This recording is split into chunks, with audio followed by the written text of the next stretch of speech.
আমার মা বোনেরা, আপনারা তো আপনাদের নির্ধারিত ড্রেস পরেই আপনারা যাচ্ছেন।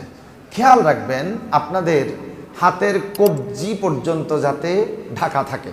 মা বোনেরা, হাতের কবজি পর্যন্ত ঢাকা থাকবে, পায়ের গোড়ালি আপনার ঢাকা থাকবে, পায়ের পাতা, হাতের পাতা এগুলো উন্মুক্ত থাকবে, আপনার মুখমণ্ডল, আপনার চেহারা উন্মুক্ত থাকবে।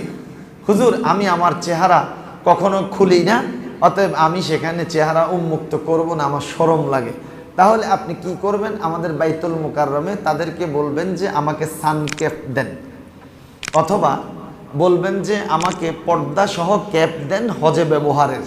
তো সেই ক্যাপটা থাকবে, সানক্যাপ, তার সামনে দিয়ে পর্দা ঝুলানো থাকবে, পিছে দিয়ে আপনি লাগাই দিলেন, সামনে আপনার মুখমণ্ডলের উপরে পর্দাটা ঝুলতে থাকবে, চেহারার সাথে লেগে থাকবে না। যদি চেহারার সাথে নিকাবটা লেগে থাকে তাহলে দম ওয়াজিব হয়ে যাবে, খেয়াল রাখতে হবে। আর যদি মুখমণ্ডল খোলা রাখে তাহলে এতে অনুমতি আছে, এটা কোনো নিষিদ্ধ নয়।